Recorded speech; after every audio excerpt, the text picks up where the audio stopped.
안녕하세요. 전효진입니다. 저번 시간에 이어서 이제 우리가 일반 응급처치로서 어떤 상황일 때 119를 신고할 것인지, 어느 때 이 환자가 즉각적으로 심각한 상태이기 때문에 이송해야 되는지에 관련된 것들을 이제 정리를 했었는데, 맨 마지막에 이렇게 흉부 통증이 있거나 여기 머리가 아프거나 그런 것들 얘기를 했어요. 그래서 심장에 문제가 있을 거라고 예상되거나 뇌 또는 폐 문제가 있을 거라고 판단이 될 경우에는 빠르게 신고를 해서 이송해라 라는 이야기를 했었죠. 그죠?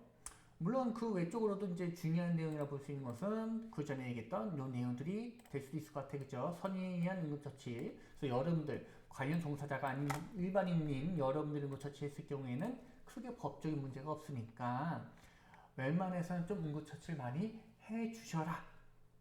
법으로도 그런 거예요. 법으로도 여러분들, 그 일반인들 응급처치 매우 중요하니까 일반인들을 보호하겠다라는 의미 안에 법이 개정된 겁니다. 자, 이제 본격적으로 다시 진도를 나가 볼 건데요. 다음 내용들을 볼 건데, 즉시 이송해야 될 심각한 상태 몇 가지 조금 더 보실 건데, 여기 안에 뭐가 있느냐? 시력의 변화, 말을 하기 어려움, 그 다음 지속적인 구토와 설사, 그 다음에 정신 상태의 변화, 자살 또는 살인하고 싶은 느낌. 이런 내용들이 있는데 대부분 여기 안에 해당되는 그 장기들이 뭐가 있을까요? 아까 전에 처음에 제가 말씀드렸고 저번 시간에는 맨 마지막 시간에 말씀드렸고 요번 시간은 제 첫 번째 말씀드렸습니다. 뇌, 심, 폐, 그죠? 요 세 가지 우리가 이제 주요 3기관이라고도 이야기를 하게 되는데 요 세 개의 문제가 있으면 뭐라 해라? 빠르게 이송해야 될 만큼 매우 중한 상태다라고 보여지는데 여기 보시게 되면 시력의 변화, 말을 하기 어려움, 정신상태의 변화, 자살 또는 살인하고 싶은 느낌 이런 건 다 뭐와 관련이 있는 거예요? 뇌와 관련이 있는 겁니다. 뇌와 관련이 있는 거. 특히 뇌가 그 시력 같은 경우에는 우리가 눈을 이야기할 때 눈은 뇌 창이다 라는 이야기할 정도로 뇌 상태를 잘 보여주는 그 외부 감각기관 중 하나이거든요. 그래서 눈 자체가 그래서 시력의 변화가 있다라고 했을 경우에는 뇌에 문제가 있을 수 있겠죠. 물론 그 안구 자체에 문제가 있을 수도 있습니다만은 어찌됐든 간에 안구에 문제가 있든 혹은 뇌에 문제가 있든 간에 빠르게 이송해야 될 것 같은 느낌이 드시죠? 그래서 시력의 변화가 있다면 내가 장시간에 무언가를 하지 않았을 경우 시력에 문제를 일으킬 만한 무언가를 하지 않았을 경우 그러니까 뭐 그냥 단순하게 오랫동안 책을 봐서 눈이 침침해 이거 가지고는 이성하지 않으실 거니까요. 그죠? 그런 거 빼놓고는 이제 갑작스럽게 시력이 나빠진다거나 안 보인다거나 어지럽다거나 두 개로 겹쳐 보인다거나 그럴 경우에는 빠르게 이송해야 되겠죠. 그죠? 그 다음에 말을 하기 어려움. 여기서는 말이 하기 어렵다는 소리는 머릿속에서 단어하고 문장이 다 완성이 되었는데 말을 할 때 혀가 꼬이는 거죠. 정확하게 문제는 완벽하게 됐어요. 그런데 말을 할 때 지금 제가 말씀드린 것처럼 이렇게 꼬이는 거죠. 말하기가 이렇게. 그렇죠? 그리고 또 하나 보셔야 될 거. 여기서 이제 말을 하기 어렵다고 말씀드렸잖아요. 그죠? 말을 아까 전에 얘기했던 것처럼 뇌에서 처리를 해가지고 입을 통해서 음성이라는 것을 만들어내야 되는데 음성 자체가 지금 잘 구현이 안 되는 거예요. 그러면 이렇게 정보 전달을 완벽하게 해야 되는 일부분에서 무언가가 문제가 있다라는 거죠. 이것도 뇌와 관련이 있다라고 보시면 되는 거고 심하거나 지속적인 구속설사 같은 경우에는 소화기계 문제일 수 있겠죠. 소화기계 문제. 뭐 대부분 우리가 많이 발생되는 여러 가지 구토설사 그 질병들은 대부분 이제 시즌노가 관련된 내용들이 시즌노가 관련된 가능성이 매우 높다라고 보시면 될 것 같고요. 그 다음에 정신 상태의 변화 이런 것들이 있는데 요거는 원인들이 되게 매우 다양할 겁니다. 다양하지만 요것 또한 최종적으로는 뭐에 손상을 일으키는 거예요? 뇌와 관련되어서 손상을 일으킬 가능성이 높기 때문에 신경과 관련돼서 손상을 일으킬 가능성이 높기 때문에 이 또한 빠르게 신고를 하시고 즉각적으로 이송해야 되는 환자가 될 수 있겠습니다. 요것도 이제 마찬가지긴 한데 요거는 뇌와 관련이 있기도 하고 이제 심리적인 것들도 영향이 있겠죠. 그래서 이런 부분들 같은 경우에는 조금 우리나라하고 조금 관련이 많이 있습니다. 뭐 아시는 것처럼 이렇게 우리나라가 이제 나쁜 것 중에 1등 하는 것들 중 하나죠. 그죠? 그게 특히나 젊은 사람들 입장에서 자살률이 높아지는데 요즘에 또 노인분들이 또 이제 자살률이 좀 많아진 것 같고요. 경제적인 이유 때문에.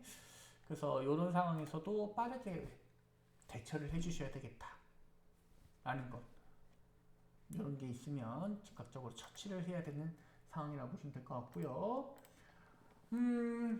요거 119를 부르는 법. 구급대에 신고를 했을 때 신고법들도 이제 저희가 많이 알려드리는 것들 중에 하나인데 상황이 워낙에 급박하다 보니까 거기다가 대부분의 사고는 뭐하고 관련이 있냐면 본인하고 관련이 있어요.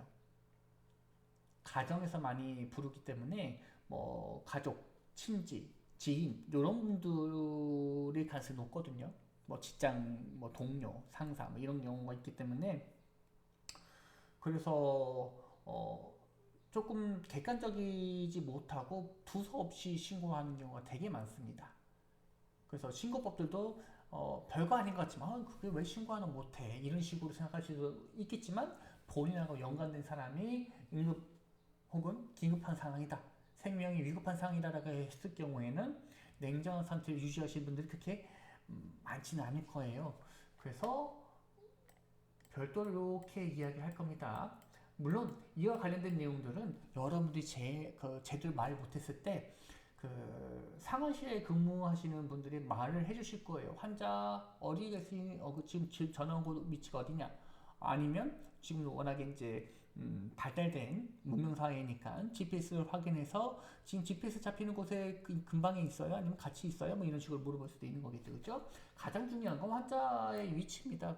전화를 해서 출동을 했는데 환자가 어딘지 몰라가지고 구급차가 뺑뺑 돌면 현장 도착 시간이 점점 길어질 수밖에 없겠죠, 그렇죠? 조금이라도 길어진다는 소리는 환자가 조금 더 악화된다는 소리하고 동일할 수밖에 없어서 정확한 위치를 알려주신 것이 좋고요. 만약에 양방향 통행을 해야 되는 도로라고 하게 된다면 뭐 서울 방향이면 서울 방향, 부산 방향이면 부산 방향 이런 식으로 이제 도로의 방향까지도 알려주시면 좋죠. 뭐 휴게소가 있다면 어느 휴게소인데 무슨 방향 휴게소다 라고 하게 된다면 접근을 조금 더 빨리 할 수 있습니다. 특히 고속도로 같은 경우는요. 그 다음에 이름과 전화번호라고 써져 있는데 뭐 전화번호 같은 경우에는 그 전화 거시면 바로바로 획득이 가능한 거니까 신경 쓰지 않으셔도 좋을 것 같고 그 다음에 어떤 일 때문에 이 환자가 발생했네 교통사고면 교통사고 아니면 흉통이면 흉통 호흡곤란이면 호흡곤란 이런 식으로 이야기를 해주시면 될 것 같고 그 다음에 환자 수가 총 몇 명인지 사고가 일어났는데 기본적으로 자동차 2대가 포함이 되었다 라고 했을 경우에는 운전자는 2명, 1명씩은 있어야 되니까 적어도 2명 이상이다 라고 이야기를 해주시면 되겠죠. 그죠? 그 다음에 여러분이 가까이 가셔서 환자의 상태까지도 알고 있으시다면 아니면 흉통 환자가 내 관련된 가족이거나 지인이라면 옆에서 확인해 볼 수 있잖아요. 그죠? 환자가 의식이 있다 없다. 호흡이 있다 없다. 뭐 그런 또 숨 쉬고 있어요? 그럼 물어볼 거예요. 자영 몇 가지는 물어볼 건데 그런 것들에 관련돼서 이제 답변을 해주시거나 아니면 본인 지금 눈으로 보고 있는 환자 상태를 다 언급해 주셔도 됩니다. 누워있다, 서있다 이런 것들 같은 것들도 환자가 숨을 쉬기 힘들어서 저기 의자에 앉아 있어요. 남자고요. 뭐 이런 식으로 얘기해 주면 너무나 좋겠죠. 그죠? 그 다음에 보셔야 될 것은 현장 조사라고 보시면 되는데 아사스 신고를 하면서 이것도 어느 주 정리가 되긴 할 겁니다. 환자가 흉통 때문에 밥 먹다가 흉통 때문에 급하게 119를 전화를 했어요. 그러면 일반적으로 그 상태에서는 뭐가 먼저 파악이 된 거예요? 위험 요소는 미리 파악이 된 거죠. 식당이니까 밥을 먹을 정도로 매우 안전한 공간이기 때문에 위험 요소는 미리 파악이 된 거죠. 그래서 현장에서 벗어날 필요는 없고 그 자리에서 환자가 이동하기 힘들다면 그 자리에서 충분히 환자와 관련된 정보들을 119에다가 제공해 주시면 정보 제공을 해 주시면 너무나 좋을 것 같고요. 두 번째 해주셔야 될 것들 중에 이제 보셔야 될 거는 사고 또는 부상 질병이라고 이야기했네요. 질병의 원인 조사라고 해서 밥 먹다가 충통이 갑자기 걸렸어요. 알고 봤더니 이 환자분이 원래부터 혈실증이 있었던 환자분. 이런 것들을 갑자기 뭐 음식이랑 상관은 있는 건 아니고요. 갑자기 이런 것들이 발병이 됐는데 이전에 가지고 있던 질환 때문에 그렇다. 이런 게 원인 조사라고 보시면 되겠습니다. 반대로 똑같이 식당인데 무언가를 먹다가 목에 걸려서 숨을 못 쉬게 됐다. 라고 했을 경우에는 질병과 관련된 내용들은 아니고 사고와 관련된 내용이겠죠, 그렇죠? 그래서 그런 것들도 이제 이야기를 해주시면 될 것 같고 환자 수는 이전에 이야기했던 것들이니까 잠깐 그때 그거로 정리해 주시면 되는데 몇 가지 조금만 환자 수에 관해서 덧붙이자면 환자 수가 한 명이냐 두 명이냐 세 명이냐에 따라서 출동해야 되는 구급차의 대수도 달라지게 되는 거고요. 그리고 아까 전에 얘기했던 이런 원인 조사를 통해서 환자가 중환자인지 경환자인지에 따라서도 출동하는 구급대 인원수하고 구급차 대수도 달라질 수밖에 없습니다. 그렇기 때문에 여러분들이 환자 수도 알 수 있다면 정확하게 알 수 있다면 혹은 대략적이라도 정보 전달해 주시는 것이 너무나 중요하겠다. 그 다음 질병 예방 관련된 내용들이 이제 나오는데 이 질병 예방은 다른 건 아니고요. 환자하고 만났을 때 환자로부터 발생하는 질병을 나에게 옮기지 않게 하는 것들도 중요하고요. 내 안에 있는 여러 가지 병균들, 병원체들을 환자에게 건네주지 않는 것들도 되게 중요합니다. 단순하게 예를 들게 되면요. 환자가 다쳐서 개방성 상처가 있다. 피부가 오픈되어 가지고 그 안에 보이는 뭐 근육이라든지 피하 지방들이 다 눈에 보이는 상황이다. 그런 경우에 내가 손을 씻지 않고 응급의료 종사자가 손을 씻지 않고 그냥 그 상태 그대로 맨손으로 그 상처 부위를 처치하려고 만지는 것 자체가 내 손에 있는 병균이 누구에게 전파되는 거예요? 환자에게 전파될 수 있다는 거죠. 반대로 우리 코로나 때 생각해 주시면 돼요. 코로나 때 구급대원들 되게 고생 많으셨죠. 그죠? 의료진들 다 포함해서 되게 고생 많으셨는데, 본인을 코로나에 대해서 감염 방지를 위해 가지고, 기억나시는지 모르겠는데, 다 방역복을 다 쓰고, 병균으로부터 전파되지 않기 위해서, 본인이 감염되지 않기 위해서, 호흡기부터 피부부터 해가지고 다 보호장구를 착용하셨죠. 거기에 해당되는 부분이라고 보시면 되겠습니다. 상대 환자도 보호해주고 본인도 보호하는 상호 양방 간의 예방 조치다. 이렇게 기억해 주시면 될 것 같고 혈액으로 인한 감염도 되게 많이 있죠, 그죠? 그래서 B형 감염, C형 감염, 인체 면역 바이러스, 우리가 흔히 H라고 하는 그런 부분들도 조금 보호를 해줘야 될 것 같고요. 그런 것들이 아니라 이제 일반적인 비말 감염, 그러니까 숨 쉴 때마다 혹은 말할 때마다 나오는 이 비말로 인해 다른 사람에게 호흡기 감염 시킬 수 있겠죠. 대표적인 것이 아까 전에 말씀드렸던 코로나가 여기에 해당이 될 수 있다.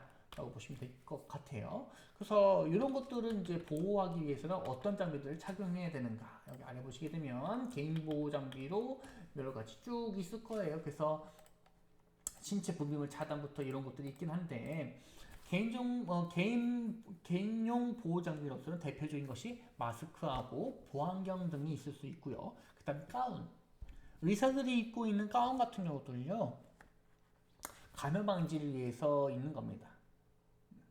그래서 그런 가운 같은 것들도 다 보호 장비라고 보시면 될 것 같고요. 그 다음에 우리가 이제 보셔야 될 거는 손씻기가 있는데, 손씻기 여기 써져 있는 것처럼 되게 효과적인 감염 방지 기술이라고 보시면 되겠습니다. 그래서 전염을 막기 위한 가장 간단하지만 효율적인 방법이라고 여기서도 이야기를 해주고 있고요.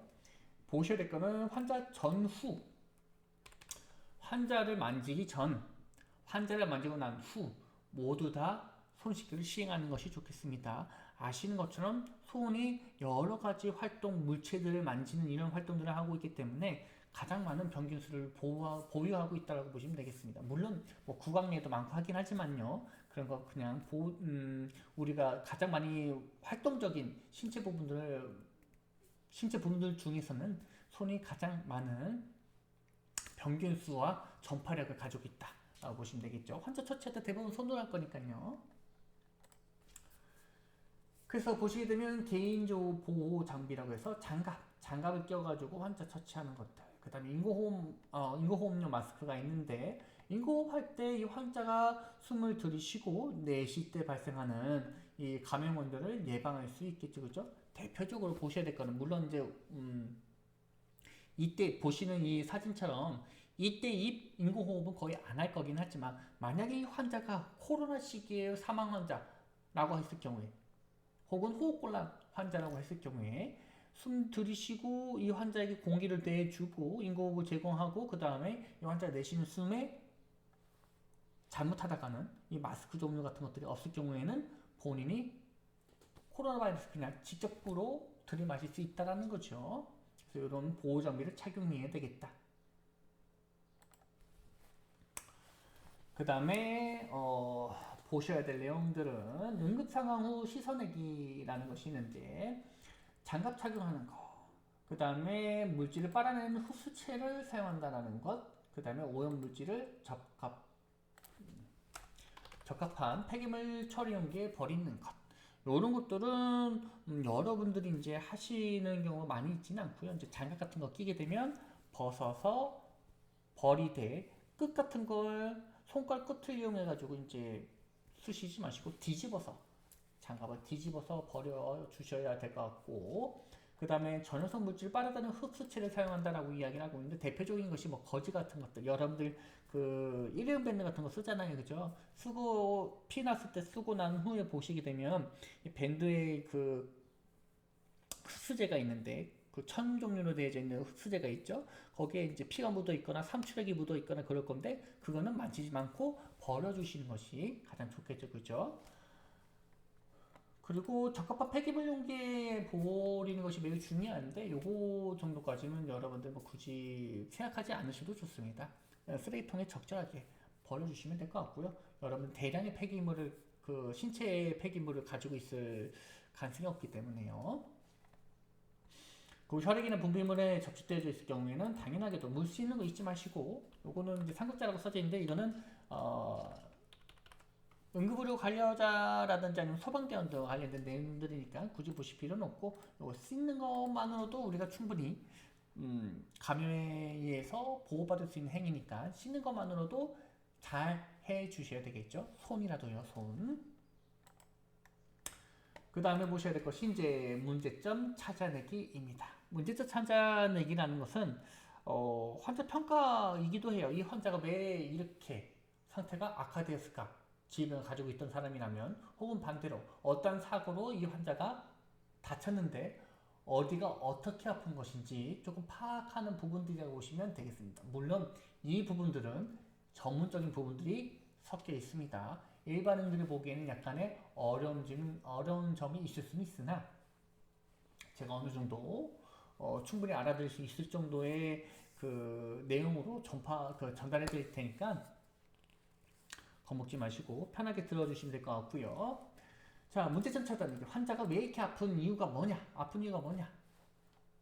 라고 보시게 되면, 첫 번째, 아파요.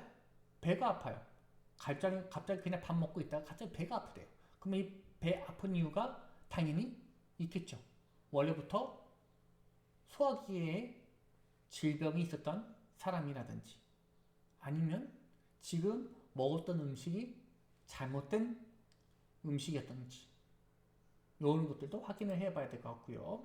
그 다음에 이제 목숨을 위협하는 상황이라고 써져 있는데, 앞서 얘기했던 이제 머리하고 심장하고 폐와 관련된 것들은 조금 심도 있게, 물론 다른 것들도 다 모두 목숨을 위협할 수 있습니다만, 이제 그렇게 하기에는 너무나 깊은 내용을 다뤄줘야 되다 보니까 뇌하고 심장하고 폐와 관련된 것들, 이런 것들이 이제 있으면 이제 빠르게 신고를 하고 처치해 주시면 되는 거고요. 그 다음 문제에 대한 중요한 정보를 이제 제공해달라, 이런 이야기들이 써져 있긴 한데, 앞서 얘기했던 것처럼 그 가장 명확하게 볼 수 있는 것은 현장에 있었던 사람들이거든요. 구급대원들이 아니고 현장에 있었던 사람들이기 때문에 어떠한 사고로 인해서 이 환자가 이런 상태가 됐는지에 대한 것들을 알려주시면 되겠습니다. 아까 전에 얘기했던 것처럼 밥 먹다가 음식물에 목이 걸려서 숨을 못 쉬고 있어요. 이런 식으로 하게 되면 대부분의 원인부터 이 환자가 심각한 상태인지 아닌지까지도 어느 정도는 상황실에서 판단 내릴 수 있습니다.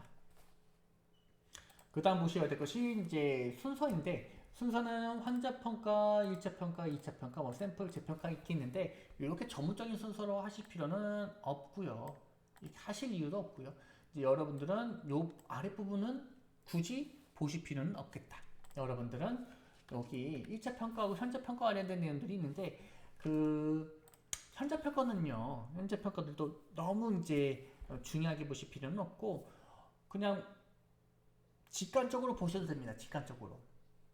도로에서 사고가 발생했는데 그 도로에 통제하는 경찰관이 없어요.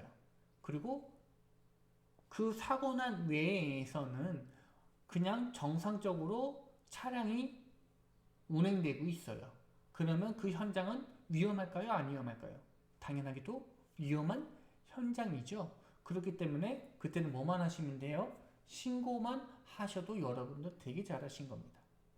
그리고 그 신고도 아까 전에 말씀드렸던 그 몇 가지의 정보들, 빠져먹으면 안 되는 그런 정보들 다 전달하셨다면 정말 더 잘하신 행동이 되겠죠. 그 외에 현장에 직접적으로 들어가셔서 뭐 환자를 구출하겠다, 그런 것도 너무나 좋긴 하죠. 너무나 좋긴 한데, 그게 아니더라도 신고만 하셔도 우선 훌륭한 행위다. 그 다음 현장 들어가서 처치하거나 그런 것들은 뭐가 확보가 되어야 하는 거냐면, 안전이 확보가 되어야 됩니다. 현장에 대한 안전이요. 고속도로에서 만약 사고 나서 내가 선한 마음으로 갓길에 차를 세워놓고 신고를 해드렸는데 차가 쌩쌩 지나가는데 굳이 사고 현장까지 들어가가지고 환자를 빼내려고 노력하시는 이런 것들은 오히려 부적합하다. 환자에게도 오히려 좋지 않을 수 있습니다. 큰 사고가 났는데 억지로 그 바깥으로 빼내는 게 안 좋을 수도 있어요. 그래서 그런 것들을 조금 고려해 주셔서 현장에 대한 파악 같은 것들, 평가 같은 것들 해주시면 될 것 같습니다. 그래서 무엇보다 안전성, 현장에 대한 안전성이 매우 중요할 수 있겠다라고 보시면 될 것 같고, 제가 계속 강조한 이유가 있겠죠.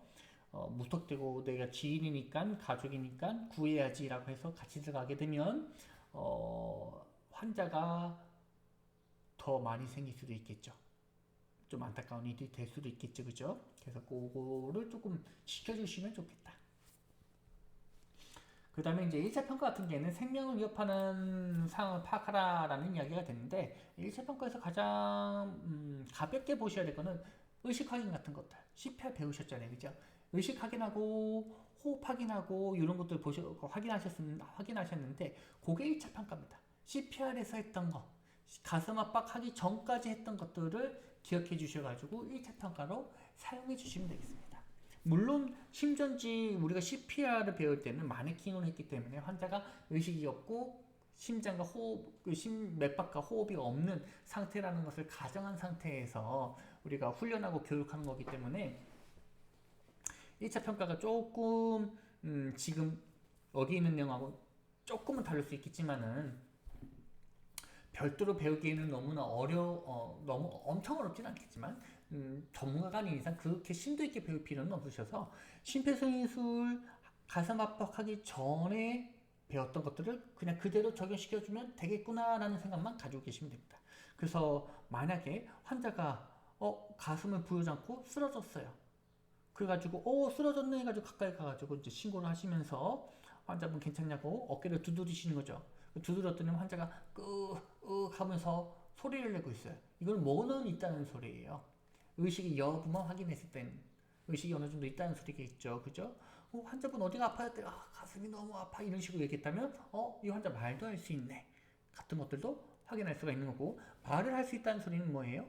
호흡이 있다라는 이야기가 되겠죠. 호흡이 있으면 뭐도 있다는 소리예요? 심장도 뛰고는 있구나. 어떤 상태인지는 몰라요. 심장은 뛰고 있구나. 호흡은 있구나. 의식은 있구나. 이 여부만 판단해 주셔도 너무나 잘하신 거죠. 의식이 있다 없다, 호흡이 있다 없다, 맥박이 있다 없다라고만 우선은 확인해 주셔도 너무나 잘하시는 겁니다. 호흡이 불규칙적이고 빠르고 뭐 그런 것까지도 알려주시면 너무나 좋긴 하죠. 근데 그거는 어느 정도의 훈련이 필요하겠다.